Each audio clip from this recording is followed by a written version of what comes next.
My Spanish is deteriorating.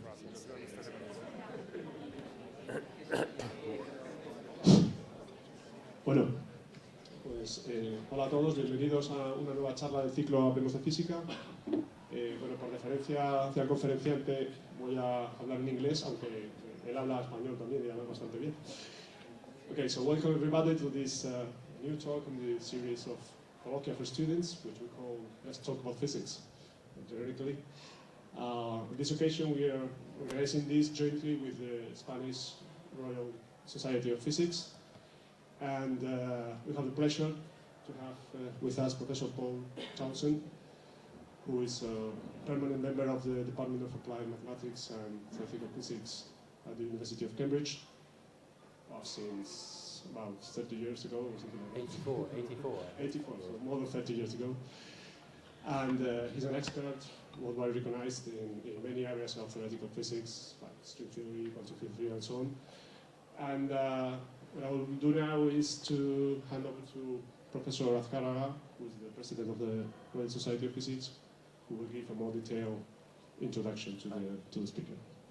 So welcome everybody, and I hope you enjoy the conference. So Paul, you are going to be doubly introduced, but I'll be exceedingly brief. All I have to say is that I know Professor Townsend for many years. He was an undergraduate in Cambridge, then he moved to Brandeis, where he did his PhD with a person well known for his work in supersymmetry, supergravity, Peter van Nieuwenhuizen. Then he moved to New York, to Paris, to other places which I don't remember. He became a professor in Cambridge, fellow of the Royal Society, and he is well known for his work on branes, and in fact he is the introducer of the name. The name of branes was a kind of joke, but is now widely used. And since I'm talking about introducing names, I have to say that the Spanish name of supercuerdas was likely introduced in a meeting which took place in Salamanca, because in some ways I think it will be much proper, you will correct me if I'm wrong, strings rather than cuerdas because of some properties, but anyway. Well, it is a pleasure to have Professor Townsend with us. He's going to give a talk on branes, on Einstein brane, and everything, the future of science, and I will finish with this and hand over the microphone to Paul. Okay, thank you. Thanks very much for that introduction. Being handed this microphone reminds me of my first visit to Japan. I went out in the evening to look for a drink in a bar, and I sat on a stool by the bar, and I was given a page of things which was all in Japanese, and I was looking down it with my finger, and I stopped. It was one thing in English, and I read it. It said yesterday. At that moment, the barman pointed to me a screen, and then the words yesterday, the Beatles song started. So I had never heard of the karaoke before, so completely new to me. But I realized that it seemed that I had to sing this song in order to get my drink. So I did. And when I finished, then I turned around, everybody started clapping. I saw all these people then behind me, and it's a bit like a Buñuel film, actually.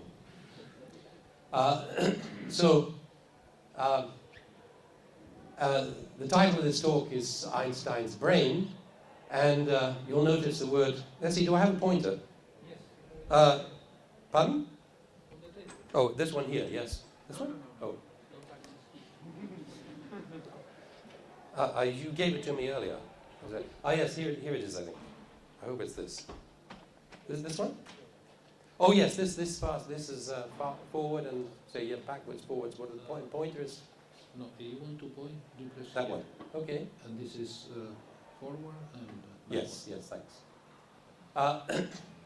So I put this ojo here. That's one of the first Spanish words I learned working with Jose de Scarga many years ago. And the reason I do that is because many years ago, about nearly 10 years ago now, I gave a talk. It was just a 10-minute talk at the, I think, the Foundation for Catalan Science or something in the Ramblers in Barcelona. It was supposed to be in front of the the mayor of Barcelona. It turned out he was in Argentina at that time, but there were a lot of people, just for the general public, that came in. I had 3 transparencies, just a 10-minute talk, and it was supposed to be a kind of publicity for a big conference that we had going on there. And of course, I had my 3 pictures. In fact, I had a lot of pictures of insects, funnily enough, because I was trying to look for analogies to describe for strings and branes and so on. And I started talking about branes. I saw there was complete incomprehension of everybody. It turned out that later, as I learned, that there was a simultaneous translation, and the word brain had been translated as cerebro.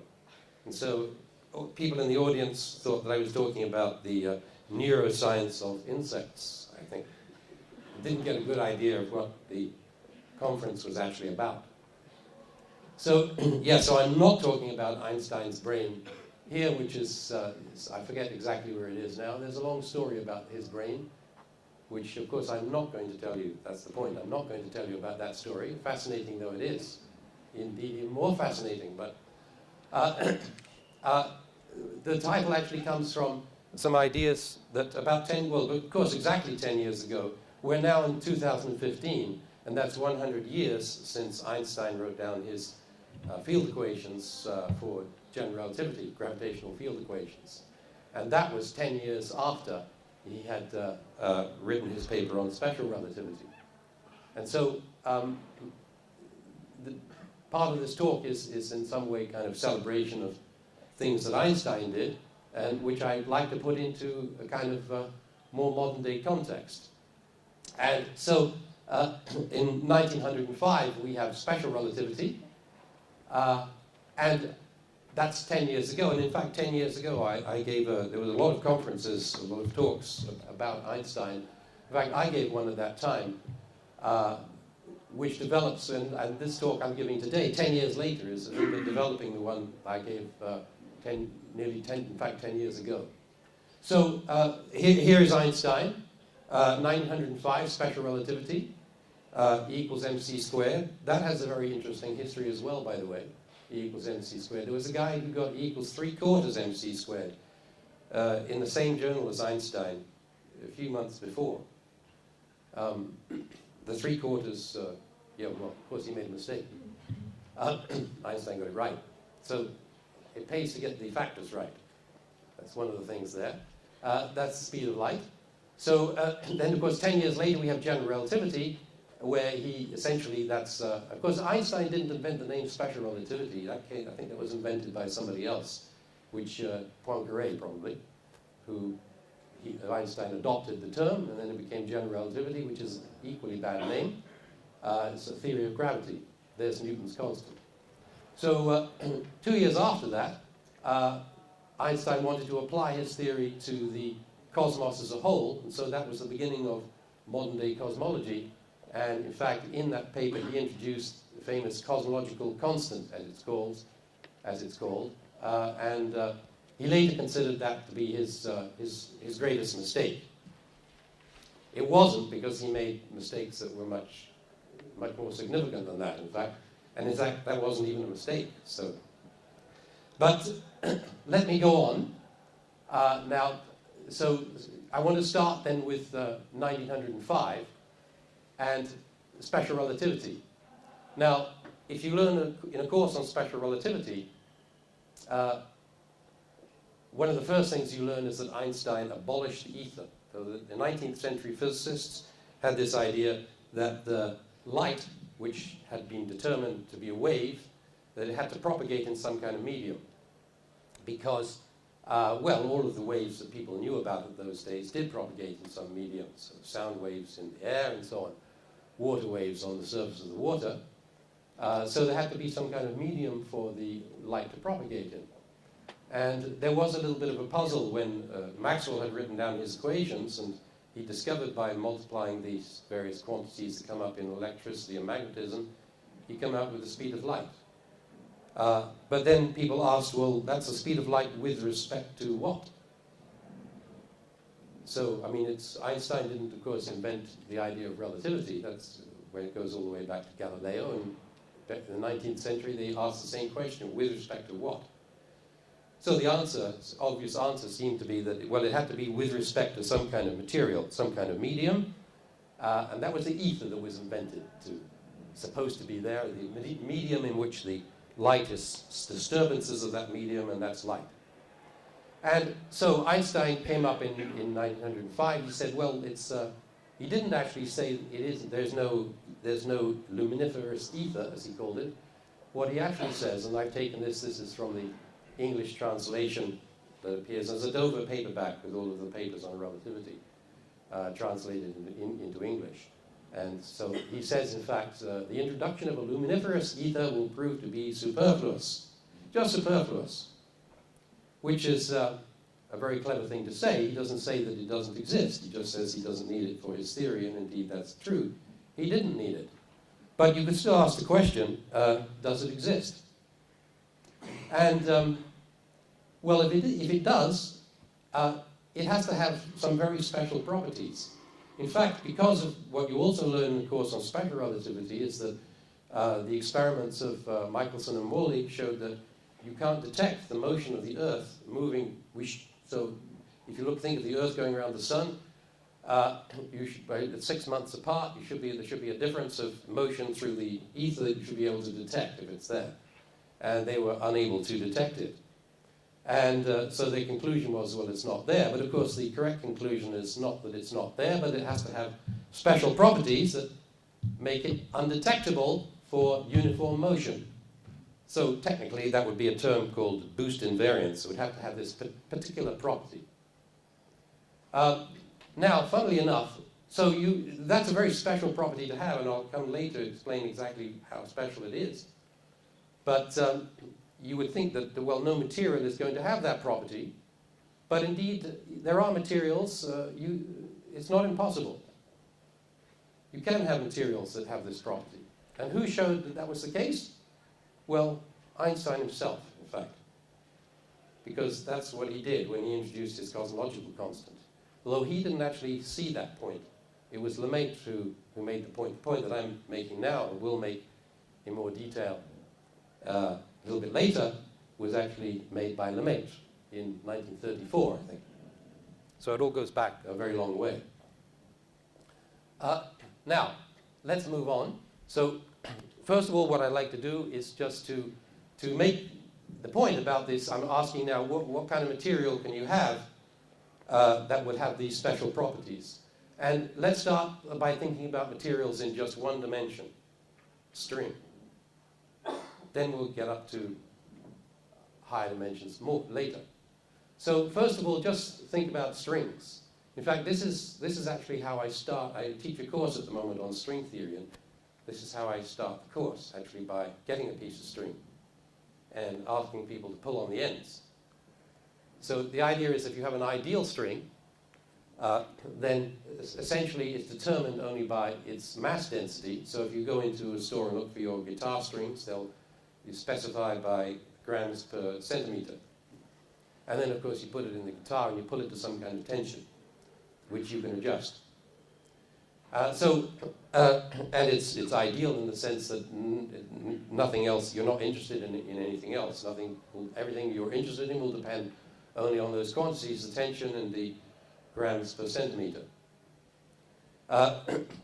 And so it's now a standard first physics courses, mechanics with waves, you learn that if you take a piece of string and you look at the waves disturbances on that piece of string, then they propagate with a certain velocity.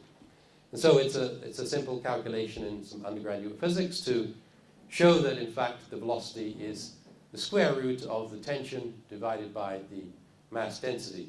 And if you work out the dimensions, you'll see that that is indeed has the dimensions of a velocity. Now, the thing is that, so supposing you take a piece of string like that, could be one of these guitar strings, and you start pulling on it. Well, the tighter you pull, that will increase. The more you pull, that will increase the tension. You're increasing the tension. In principle, the mass density will go down a little bit because you've made it slightly longer. So the mass density will go down, the tension will increase. You can see the net effect of that is this velocity will increase. If you still keep pulling and pulling and pulling, then the question is what happens?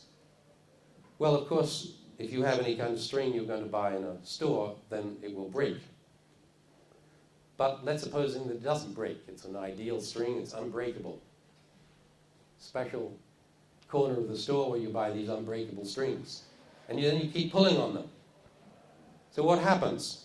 Well, the velocity of these disturbances will go up and up. But of course, there has to be a limit. The limit is imposed by special relativity. That limit, that velocity of that light moving on that, of that bump moving on that string, that cannot be greater than the speed of light.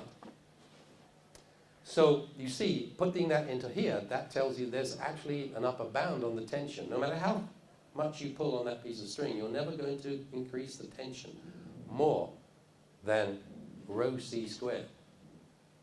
So T has to be less than or equal to rho c squared, and that's a fundamental limit then imposed by special relativity. And you can think about strings in this context. So, in fact, let's look at the kinds of strings you can have. So, if the tension is much less than rho c squared, then that's a non-relativistic string. That's the kind of string that you find in your usual kind of store, a violin string, for example.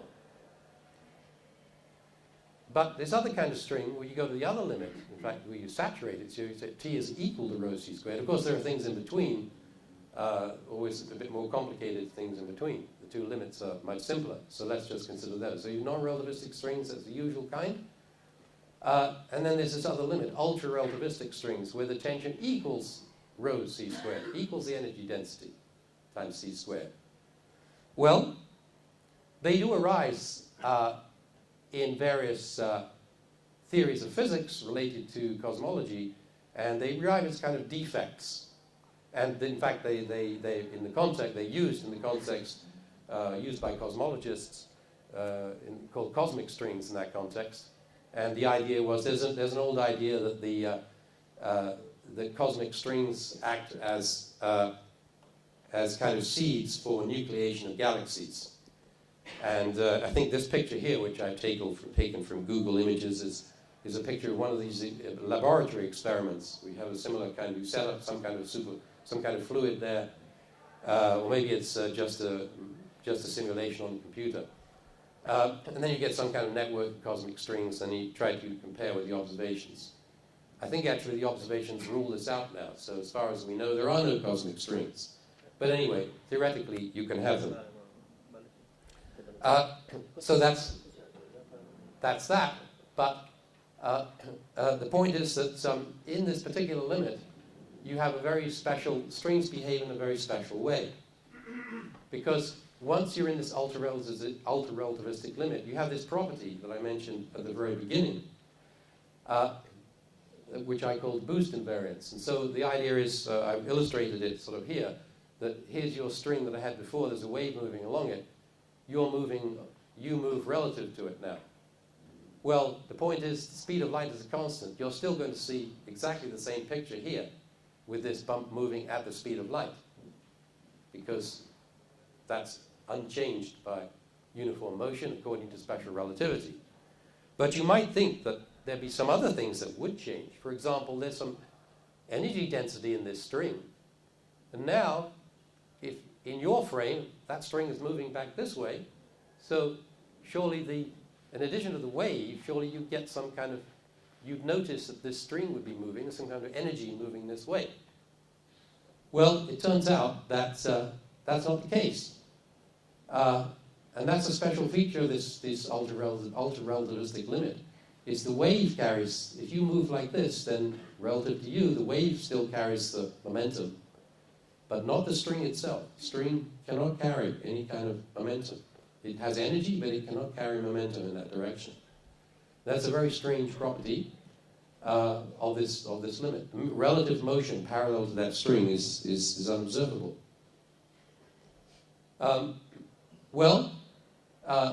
That's actually the same kind of string that you use in string theory, which I'll get to later on, but let me just introduce it briefly here now.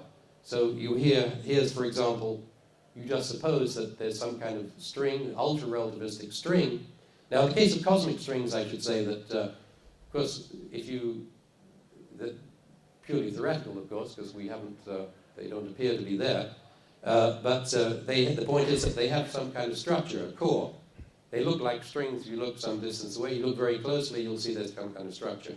A little bit like, you have an atom, looks like a particle, you look at it closer and it has some kind of structure.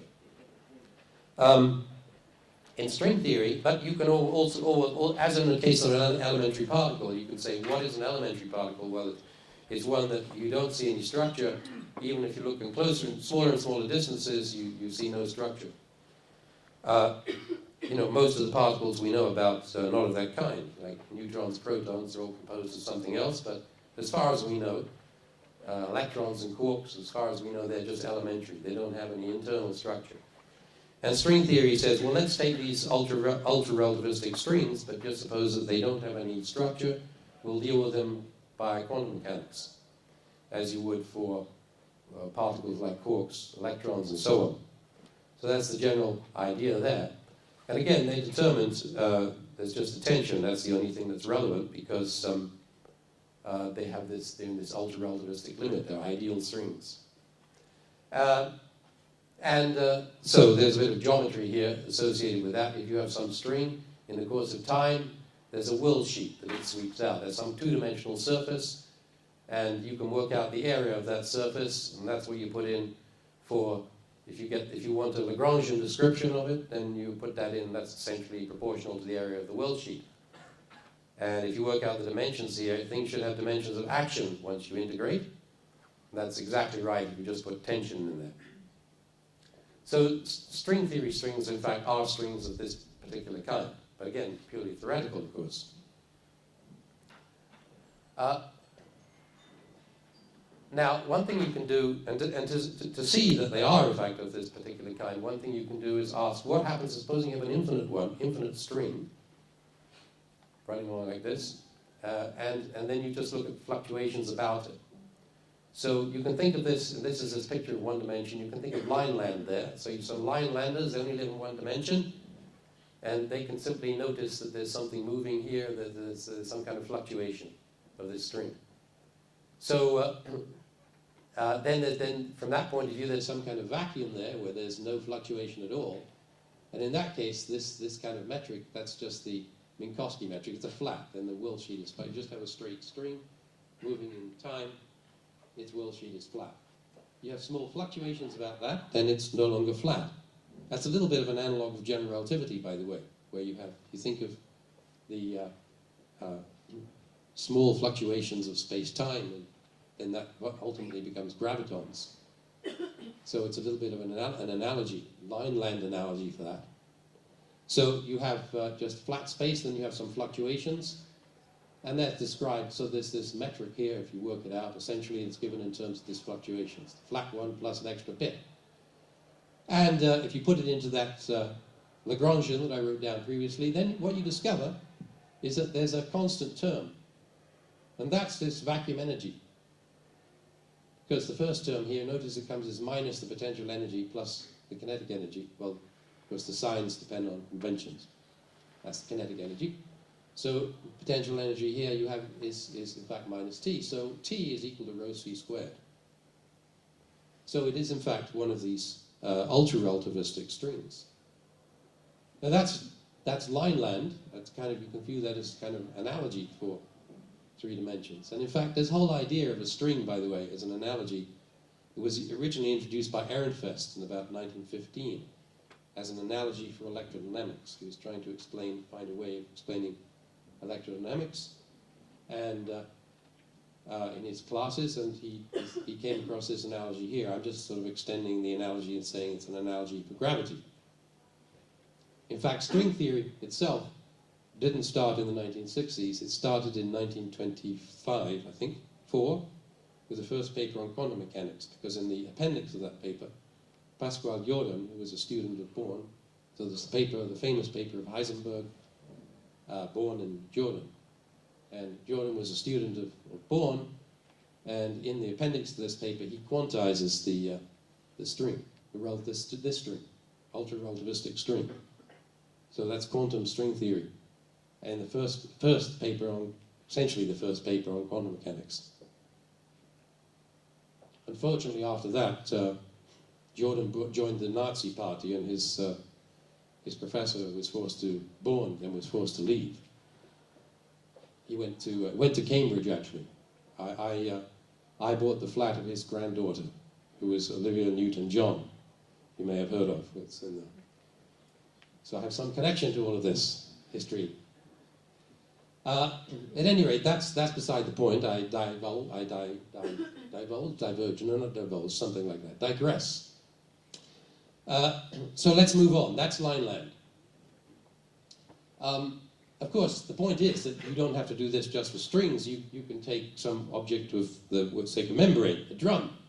Instead of a violin string, you have a drum, and the same kind of discussion applies. You pull it with a certain, you go to the store and buy it, you'll have some kind of grams per square centimeter now. You put it on your drum kit, and then you start pulling it with a certain tension, and you get your results according to the tension that you pull on it, according to the tension it's under. And the point is that you keep pulling and pulling, and what happens? Well, if it's an ideal drum, and it won't break, then if you just keep pulling, you'll end up with some kind of ultra-relativistic drum. Would have very, very strange properties. Be interesting to hear it, but at any rate, the point is that special relativity puts this limit again on the tension. Tension can't exceed that, and when T is equal to rho c squared, then you have this again. You have this very peculiar property. So these kind of ultra-relativistic drums would have very, very strange properties. And of course, we don't have to stop there. We can go on to consider particles, objects in general. Nowadays, it goes by the name branes. Indeed, there was a talk I gave many years ago. It was a time when everybody was doing things for pedestrians. So, you gave a talk, and you gave it to a quantum field theory for pedestrians. And so I decided, I initially titled my talk something about membranes for pedestrians. But that seemed a very pedestrian title. So I decided to change it to P-branes for P-branes, with a slightly different spelling in the two cases. But the conference organizer was so incensed afterwards that he insisted that I remove that title, and he would not allow me to use it in the published version. He thought I was insulting the audience. Not true, but anyway. So P equals 0 is a particle, and the P equals 1 string, you can have a membrane and so on. You get the idea. Obviously, you can keep going. In the case of P equals 3, the 3 brane, well, if you had one of them, of course, it would fill our entire space, wouldn't it? But what's wrong with that? And then, of course, if you have more dimensions, you can keep going. And in fact, in string or M theory, you have 9 or 10 dimensions, so you have to keep going quite a long way. But not, of course, forever.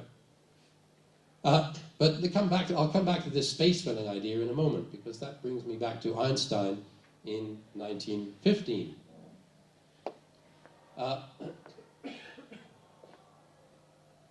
So, first of all,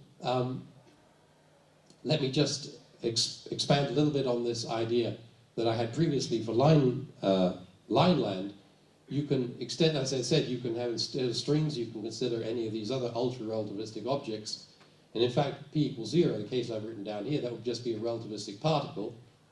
And then you can sort of expand it. That expansion that I was doing before for a string, that's essentially a non-relativistic limit. You get out minus mc, you get a rest mass energy, that's mc squared, then you get some kinetic energy, then you get some relativistic corrections.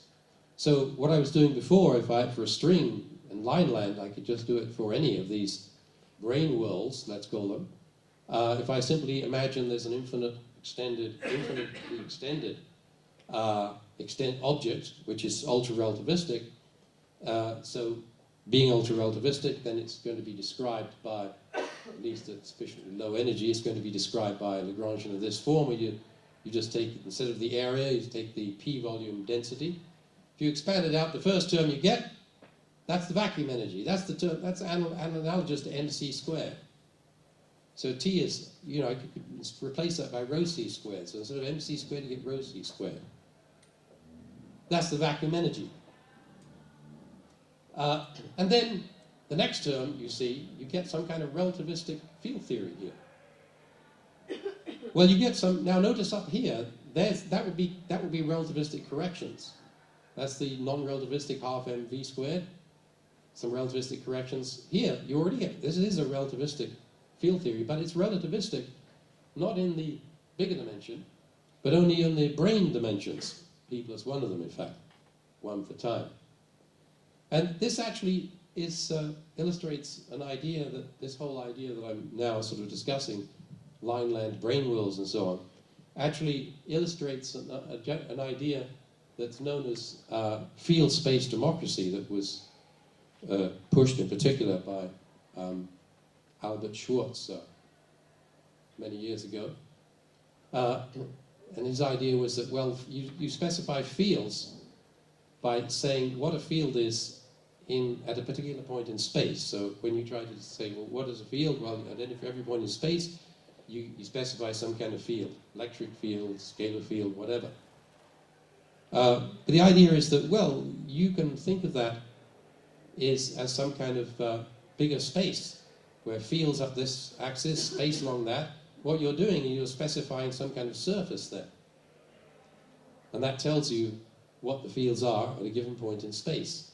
And then you can think more geometrically that actually what you should be doing is some kind of geometrical kind of manipulations with this surface. And that kind of idea is realized by what I'm just saying. Actually, you see, you have relativity versus relativity, because you can think of this big space as the bulk space, and then you have surfaces in that, which are these branes. I've written here only space, then you have to add a time dimension to this. And the point is that in the bigger space, you actually have relativity in this big space. But when you do this kind of expansion, you end up with a constant term, which is the energy density. And then you have some kind of field theory acting on this brane, which is a relativistic field theory. So that gives rise to the idea that, yes, field theories you can think of as simply kind of fluctuations of branes in some bigger dimensional space. And in fact, that's the idea that is precisely realized in string theory and M theory, as I'll come back to in a moment. But before discussing that, I want to go back to Einstein again. And the point is that in 1917, he wrote down, well, in 1915, he'd written down his field equations, this term and this term. So here we have curvature of space-time, some aspect of it at any rate, that's captured by this Einstein, what we now call the Einstein Tensor.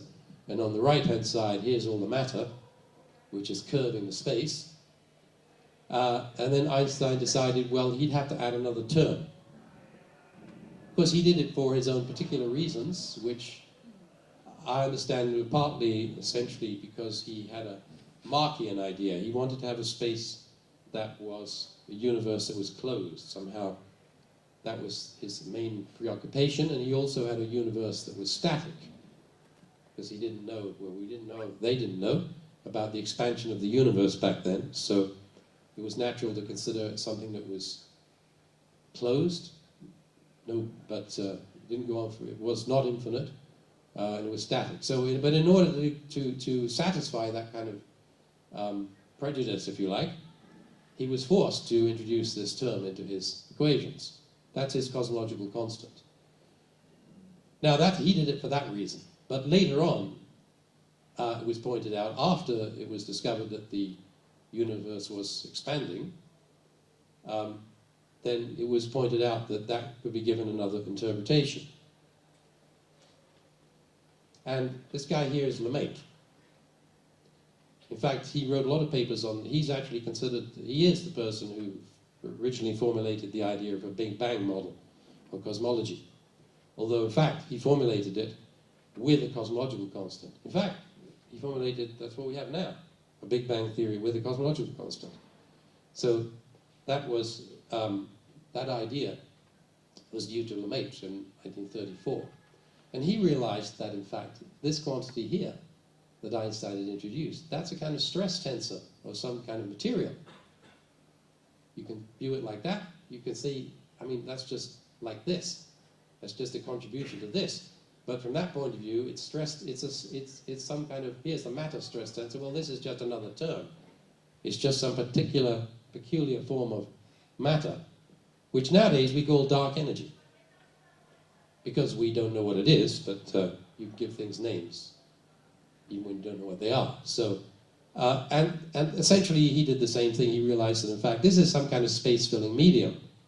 And it's a space-filling medium, in fact, with T equals rho c squared. That may not be completely obvious to you from this, but you can see from this that it's basically, it's boost invariant. At any rate, I'll elaborate on that in a moment or two. But that's essentially what the cosmological constant is. Now, just a point about the cosmological constant, which is that in the context, if you start now thinking about in the context of gravity, you would think that if you have something, tension, by the way, is just another term for negative pressure. So you have something with positive tension, then it has negative pressure, which is a bit strange for a usual material, because gas would have positive pressure and negative tension. But you can have positive or negative. If you have positive pressure, then you would think that that would work against gravity. Pressure pushes, gravity pulls. Surely it works in opposition to gravity.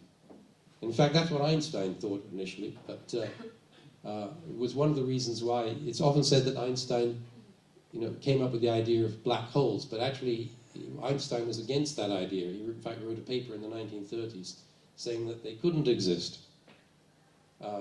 And that probably was his greatest blunder, in fact, because they probably do exist.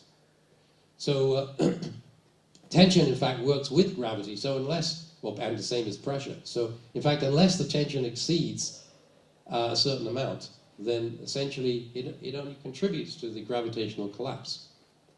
But once you get tension over a certain amount, which depends on the number of dimensions, but it's 1/3 rho c squared for us, that point it opposes gravity. So it acts like it starts pushing things apart.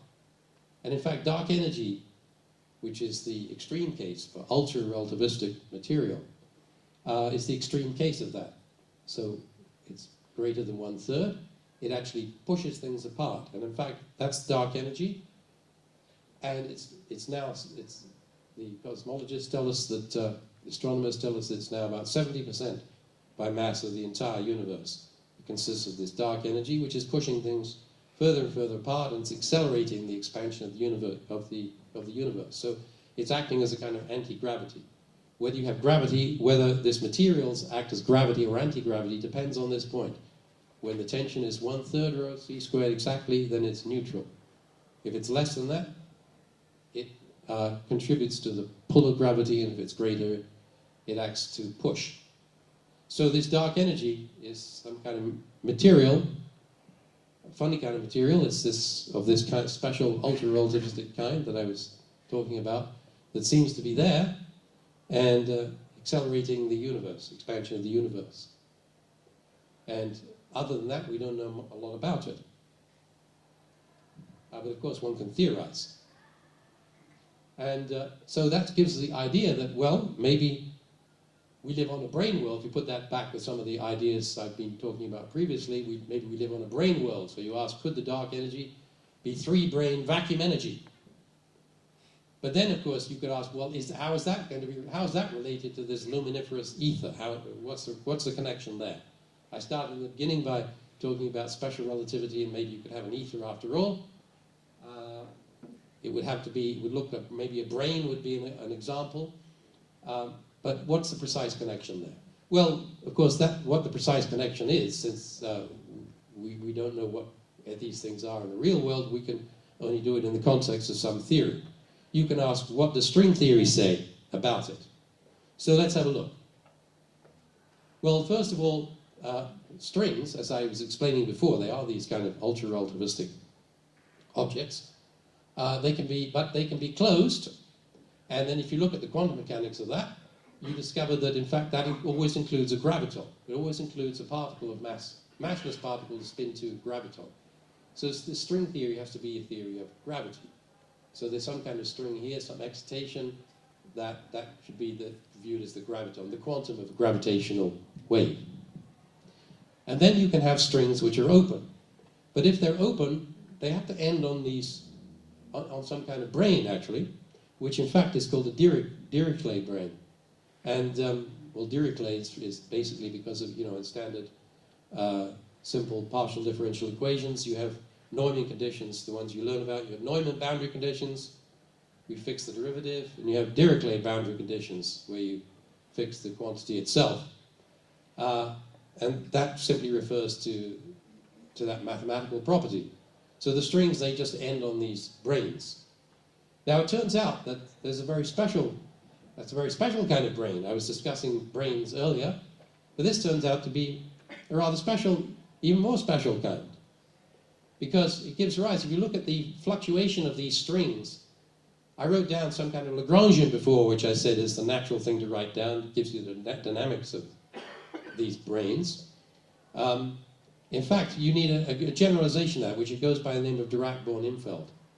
And Dirac got into it because he was actually, in the 1960s, he started to think about, he had a model of the electron as a kind of membrane. The model itself is completely wrong, but nevertheless, the things in his paper are still quite useful. And Born-Infeld for another reason. So what happens is that you get, so this is like what I was writing down before, but there's an extra term in here. Now you have some kind of field strength. It's a kind of Maxwell field strength, which appears in here. And in fact, there's an idea, you see, the Born-Infeld part comes because Born and Infeld had the idea that they wanted to look at a non-linear version of Maxwell's theory that would solve the problem of, if you had a point electron, so a point electron wouldn't make sense because the electric fields would just go to infinity at that point. So they had the idea that, well, if they just modify things a little bit, maybe they won't go to infinity at that point. And one of the modifications they came up with was the square root, which turned out to be very interesting for all kinds of other reasons, a very interesting suggestion. And in fact, it comes up in string theory again.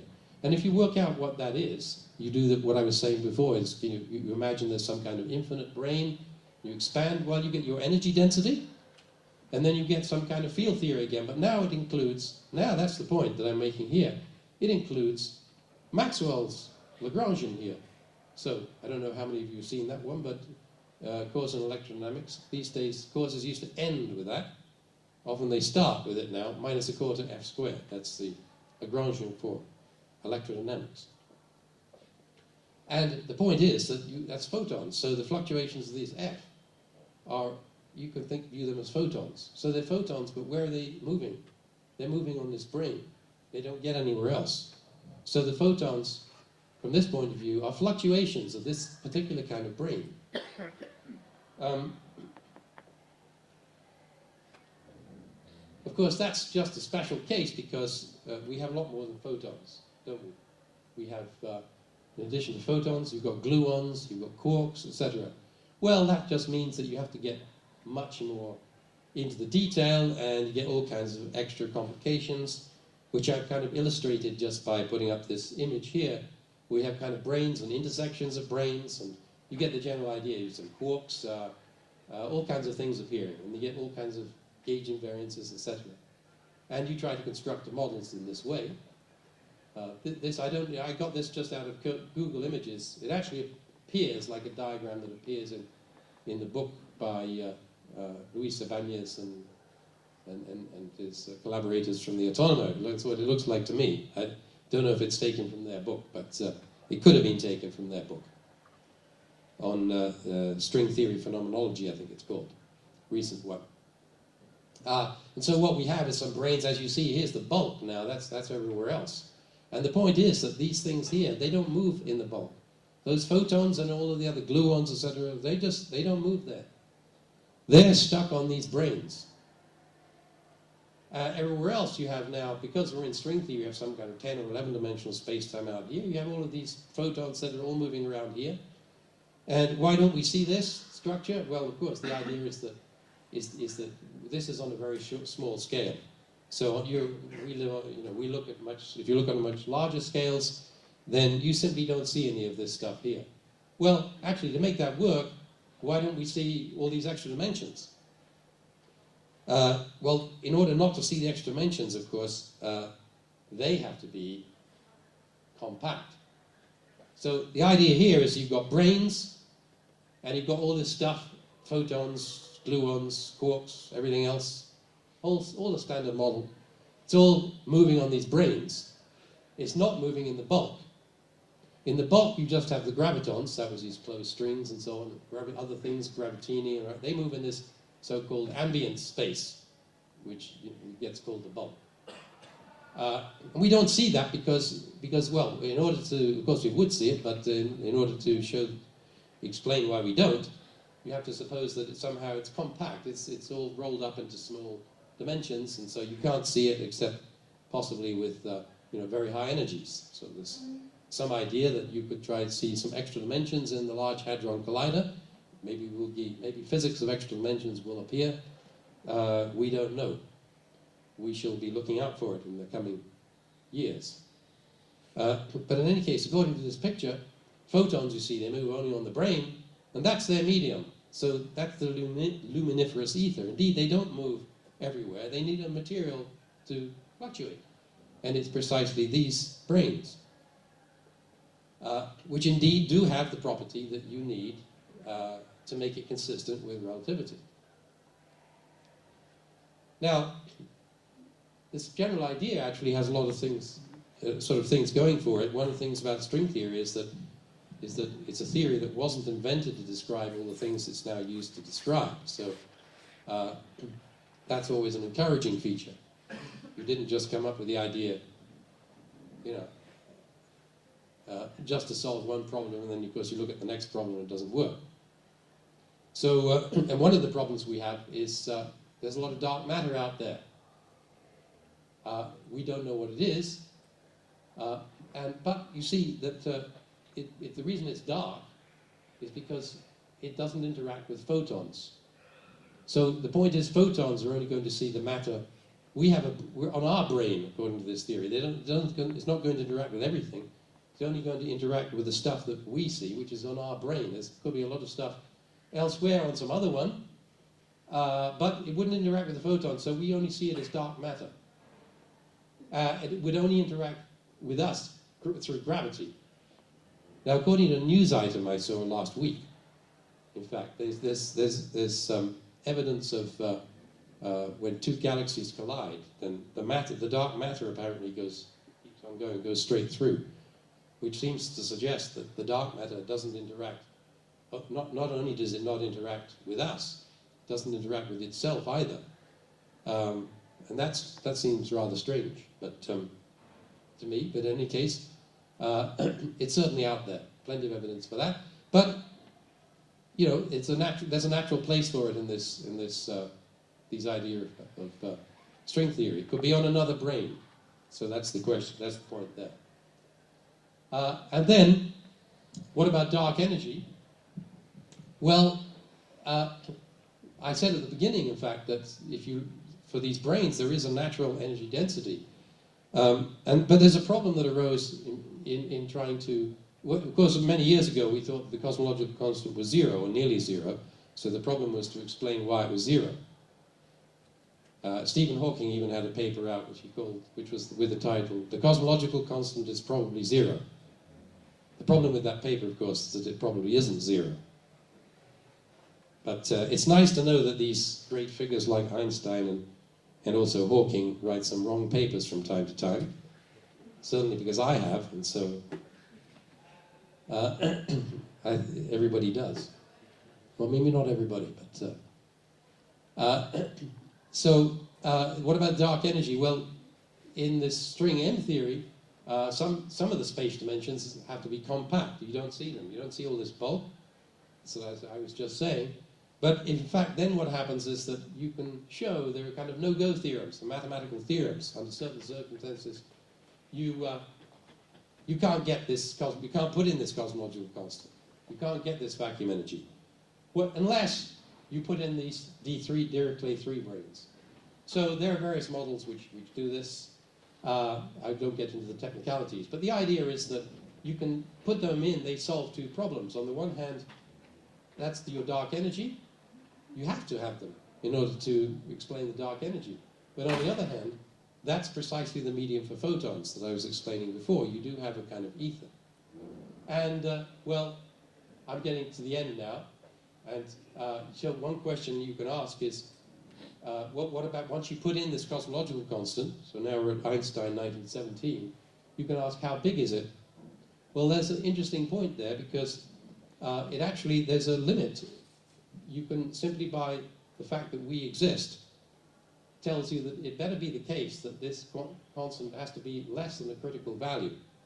Because if it were larger than that, galaxies would never have formed and we wouldn't be here. So, since we are here, obviously, we are going to see that it has to be less than that value. In fact, we do see the observed value now. We know that it's non-zero, is observed, and it is, in fact, it's very close to that critical value. So you should consider yourself lucky because, seem to have gone back, but consider yourself lucky because if it had been just a little bit over, you wouldn't be here. Well, because you wouldn't be there, you wouldn't be saying, oh, I'm so unlucky not to exist. That's, of course, the anthropic principle. We don't have to consider ourselves lucky because if we weren't, we wouldn't be here. And string theory, and you can ask, well, what does string theory predict? Since we have this great theory, what does it predict? Unfortunately, not much. In fact, it's unclear whether string theory will ever predict anything at all, I think, at the moment, except there are several postdictions, like existence of gravity, that's good. Can probably postdict a few things, but predicting isn't one of its strong points, I think. And in particular, the cosmological constant can't really be predicted because you can basically, there's a terminology, there's a landscape of value. Any value you put in, you can find a theory for it. I remember many years ago, when I was at CERN. I was a UK fellow at CERN. I remember a conference there and a talk, and we were sitting there, and there's a chap who was giving his talk. He was getting more and more excited about his theory.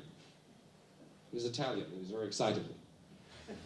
And then some people in the front started asking him some hard questions. And he'd say, can you explain this? Yes, of course. And he explained how can you explain that? And then other people said contrary things. But what about this? In the end, he just threw up his hands and said, I can explain anything with this theory. And then, of course, people started to laugh. And he didn't realize why they were laughing, but of course, the theory that can explain anything isn't much of a theory. And so, nevertheless, string theory can be laughed at. It is, in fact, by a lot of people, but I like it. And you never know. The point is that, and this is my last transparency here, there's an issue here that's discussed, that, are we at the limits of science here? The standard rule of science is that you have to try and come up with something and you falsify it. But, we're at some kind of limiting point here where maybe we have to change our paradigms a little bit. And the thing is that we've known actually for some time that here's the universe, taken from Google Images. You look up universe, that's what it gives you. There we are. You see, so in here somewhere, there's a lambda observed. Of course, all the other things we observe are in here. The surface of last scattering, that's where this cosmic microwave background comes from. You're somewhere in here. There's a cosmological horizon. So the point is that the cosmological horizon is a point beyond which. Doesn't mean there's nothing beyond there. What it means is that the stuff beyond here, light has not had enough time from that stuff to reach us. There was an old problem in in cosmology, which in fact goes back to, it's called the Olbers Paradox. Various other paradoxes of this kind, which say that if you take up all of the Olbers Paradox is the one which says you look at all of the stars and you add up all the light coming to us, if it's an infinite universe, they'll all add up to infinity and we'll all be just burnt to crisps. Obviously that's not the case, so you have to explain why. And the correct explanation was in fact originally found by Edgar Allan Poe. He's now known as a poet, but he considers himself to be a scientist first of all. And he wrote all of his scientific ideas in verse. So you have to go back. He has a book, it's a whole book in verse about cosmology. But in that he realized that the basic point was that the basic point was that most of the stuff in the universe, if you like to consider all the stuff out here, don't know whether you want to consider it to be our universe or not, but the light from it has not yet had time to reach us, so we don't see it. And it's outside our cosmological horizon. So it's fairly clear that there's a whole lot of stuff that we're never going to see, even in principle, because it's over our cosmological horizon. And so what there could be other universes. This is a little bit of simplification because according to theories of inflation, once you get here, then you're inflating and you extend it back a bit. But still, the idea still applies. There's a lot of stuff out there. We're almost sure that it is out there, but we can't say anything about it because we can never observe it, even in principle. We might have some theory which will tell us about it, but it's unclear what we can say about it, really. We could be at some kind of limits of science. On the other hand, it's only a theory, this, so it could be that the whole theory is wrong, and we have to replace it by another one. At any rate, I think I better stop there. Thanks.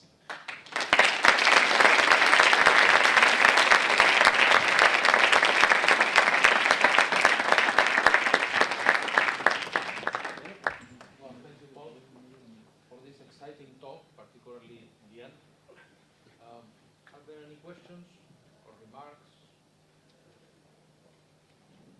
or projections to the future of science?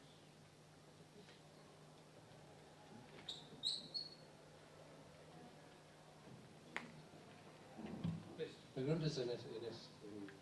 Questions can be in Spanish.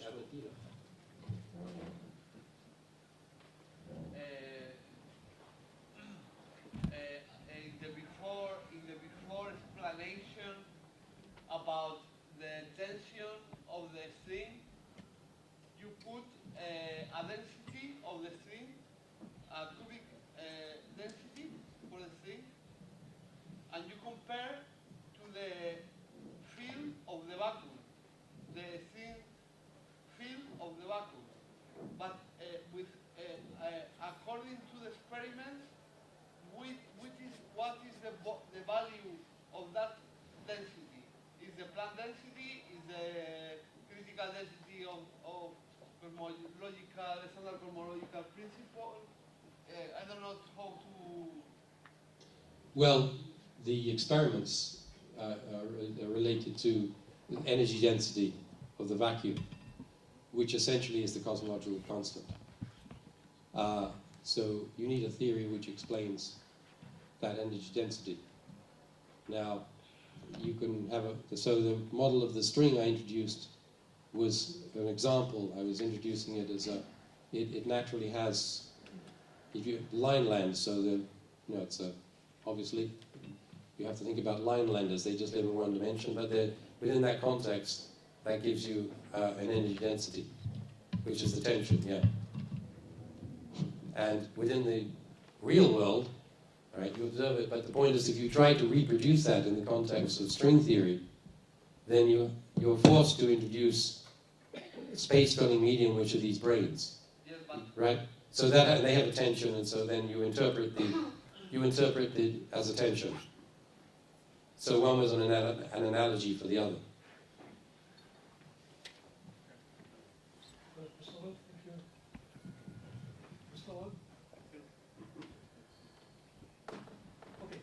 First of all, thank you very much for your nice conference.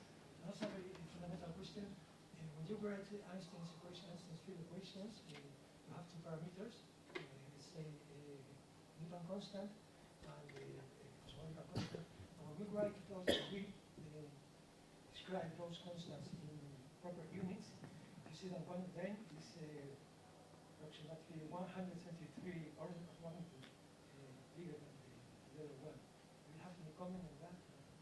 Well, maybe you're... It's called cosmological. Yeah, well, you're maybe referring to the fact that the natural scale for the cosmological constant, if it's not, yes, if it's not zero, would be very large. And the observed value is, well, in the past, the idea was that maybe there was some reason why it should be zero that we didn't yet know. But of course, now it's not zero. Well, of course, it's actually... It is 10 to the yeah. minus 120 something. Yeah, the natural value, exactly, the natural value is very large. So the answer is that there is no good explanation for why it's not that large. Yeah, that's right. And maybe somebody will find a good explanation for why it's not large, but that's one of the major reasons why people turn to the anthropic ideas, because they don't have any other ideas for explaining why it's... well, there are some ideas, but none that have, convinced a large number of people. Let's put it like that. Yeah. So so we don't know. I mean, the trouble with the anthropic idea is that it may be true that it's determined anthropically, but you would not like to assume that to begin with, because maybe there's some other reason why that you can determine it. So it's a little bit of a problem with anthropic arguments, is that they sound a bit defeatist. You'd really like to only have that as a last resort. But of course, it may well be the case. A nice example going back in the history of science is Kepler and his. He tried to fit the orbits of the planets and into the diameters of Platonic solids, one inscribed inside the next one. And maybe that was a reasonable thing to do from his point of view, but from a more modern point of view, it doesn't seem very reasonable, because it's only determined by chance and just some anthropic considerations. And you don't know in advance what, so it was right indeed. Kepler in the end may even turn out to be right, because we don't understand the dynamics of solar systems well enough. Maybe when we do, we will discover indeed it has to be precisely in those as it is. So it's hard to say. But of course it can't be. So the anthropic, it's always possible that it's only the reason it only has the value it has because we're there to observe it. But in order to make that idea make sense, you really need a whole lot of other universes. I mean, the reason we think that the planets are not in any special place in our solar system is because we can look at a whole lot of other solar systems and see they're all very different. There are many of them, many possibilities. If we only had one solar system, we wouldn't know what to say. Similarly here, in order to make sense of an idea of anthropic ideas, you really need, about a universe, you really need many universes. Otherwise, it doesn't make much sense. So that's one of the motivations for talking about the multiverse. But it's, it's more of a philosophical than anything else, I think. But still. Any more questions? I got one there from Fernando. Hi, Paul. Hi. Can you say a few words about the Randall-Sundrum mechanism and the connection with interactions in the bulk between the brain? Which mechanism? Randall-Sundrum. Oh, Randall-Sundrum. Yes. Um, Or the gravity at the millimeter scale mechanism? I think the short answer to that question is no. I can't make any. Well, I could make comments, but I can't make intelligent comments. I think in the, not being able to make an intelligent comment probably means I shouldn't comment. Wouldn't stop some people, of course, but this seems to be off now, so we can take it that means it's the end. Yeah? Maybe I'll make a comment Yeah. now. There are other possibilities to avoid the introduction of the cosmological constant. These population are errors. Do you have any feeling about them? Well, I would say they're not avoiding it. I'm not sure that they're really avoiding it. They're just renaming it something else. You know. Well, in string theory, nothing is a constant. Actually, it's just some value of some field. It has to be. So that's one of the things about particular features of string theory. So you can always imagine that the cosmological constant is actually some value of some field, and is not actually constant. That's probably very likely to be the case, but the observations indicate that, as far as we know, the indications, all of the observations of, the best fit to them is always with a constant. There's no observational motivation for at doing anything else. Not ending in a more Theoretical motivations, but not from observations. Don't give us any clue. Is this not a bit pessimistic looking Pessimistic. from the point of view of the possibilities of science? Yeah, well, but a pessimist is an optimist who's read the news. And the news, it seems to be that, well, I don't know. I like to debate those issues over lunch. Okay,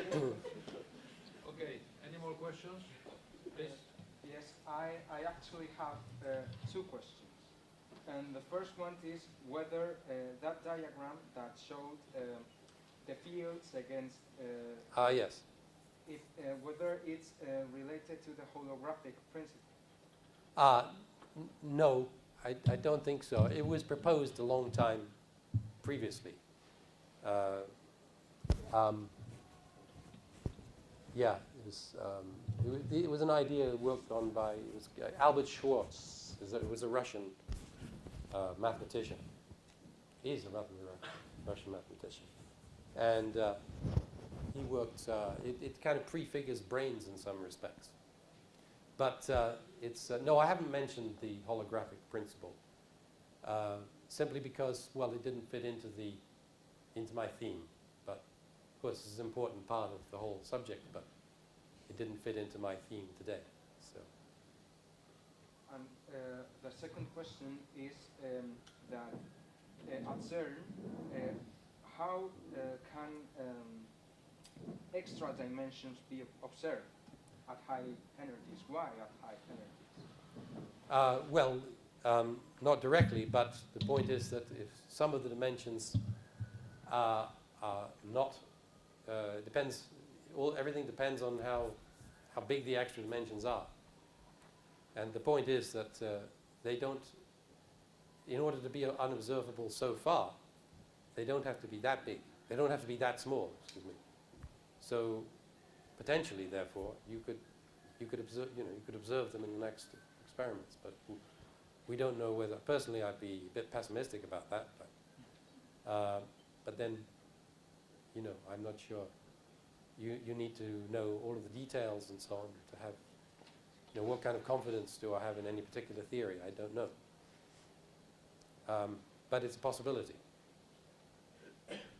But you wouldn't actually be walking around in them, right? You would just see because you can, supposing that the extra dimensions are not so large, then you have to work out what all of the experimental signatures would be. So it's in a sense, it's mapping working out what the experimental signatures are, and then comparing with the experiments. And then usually, of course, any experiment will have a lot of different possible interpretations. So that's a hard thing to do, but that's what everybody at CERN is working on trying to do. And some of them say that they they've got signatures. You want to look for a signature that you will not, that is kind of a smoking gun, or you would not be confused with anything else. But you really have to be a phenomenologist to know all of the details of that. So I just say I trust my phenomenologist friends most of the time. We'll see what happens. No more questions? Okay, so let's thank the speaker once again.